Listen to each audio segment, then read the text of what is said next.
As part of measures to alleviate the impact of the nation's economic hardship on citizens, the Nigerian government says it has begun the distribution of additional 10 trucks of 50 kg rice to each state to be sold at designated centers at 40,000 naira per bag. The Minister of Information and National Orientation, Mohammed Idris, revealed this on Monday while briefing journalists on the outcome of the cabinet meeting, also attended by the leadership of the National Assembly and presided over by President Bola Tinubu at the State House, Abuja. According to the minister, this was one of several initiatives by the Tinubu administration to ease living conditions for citizens. The government also announced that it has asked the NNPC Limited to commence the sale of crude to Dangote refinery and other local refineries in the local currency, the naira. There are details in this report. This is the first time the leadership of the legislature will join the meeting of the Federal Executive Council, FEC, following the announcement by young Nigerians to commence a 10-day nationwide protest from August 1 to demand a reversal of some of government's policies. Since the announcement, there have been numerous calls and appeals made by the federal government to the yet-to-be-identified organizers to shelve the protest. Briefing State House correspondents at the end of the council meeting, Minister of Information and National Orientation Mohammed Idris listed some of the actions taken by the government to reduce the negative impact of its policies on Nigerians, including food distribution, implementation of student loans, and sale of food at subsidized prices. The federal government has begun the disbursement of the students' loans. There's a provision already of over 2 million for over 2 million students. Only about 110,000 applications have thus far been received in the as at last week.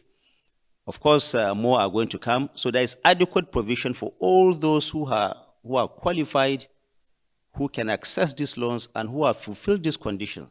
The desire of Mr. President is that no student, no young person that has gained admission into any of our tertiary institutions will be left out because his parents or his guardian is unable to pay for his fees. Another fallout from the meeting is a directive by President Bola Tinubu to the Nigerian National Petroleum Company NNPC Limited to sell crude oil to Dangote Petroleum Refinery and other refineries in naira to ensure the stability of the pump price of refined fuel and the dollar-naira exchange rate. We spend roughly 30 to 40% of our foreign exchange today on importation of PMS that we consume. And in monetary terms, monthly, we spend roughly $660 million in these exercise. And if you annualize that, that one will give us $7.92 billion pressure that we have.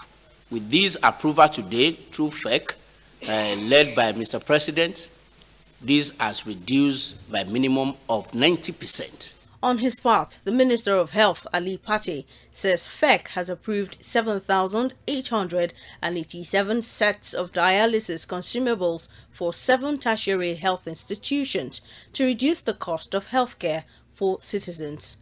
And this effort by Mr. President is to bring relief within the context of several other policy measures to ensure that Nigerians have access to critical healthcare services. And with this approval, we'll provide those. And I think it will bring relief to many Nigerians and their families. The council also approved 1.4 trillion naira for some road projects across the country. Minister of Works, David Umahi, who briefed State House correspondents, says the cost of some of the projects was reviewed upward. The Beni-Akure-Ilesha road, and that's 150 kilometers by 2. So we're looking at 300 kilometers here. And the total contract sum is 525 billion awarded to high-tech to use concrete, pavement to do it. So it's been approved. And then we have the third one, Bini Akure, Ilesha. That's section 2. And that's 66 kilometers awarded to high-tech. to note that this project has been, on in terms of procurement since September 2023. It's part of the supplementary budget. Following the signing of the new National Minimum Wage Act bill, Senate President Godswill Akpabio disclosed that the amendment to the 2024 Appropriation Act, which will fund the new 70,000 naira minimum wage, is expected to be passed by the National Assembly on Wednesday, July 4. According to the Senate President, the new act applies to all employers of labor in the country, including federal, state, and local governments, as well as private sector employers. Simisola Atikun, TV 360 News.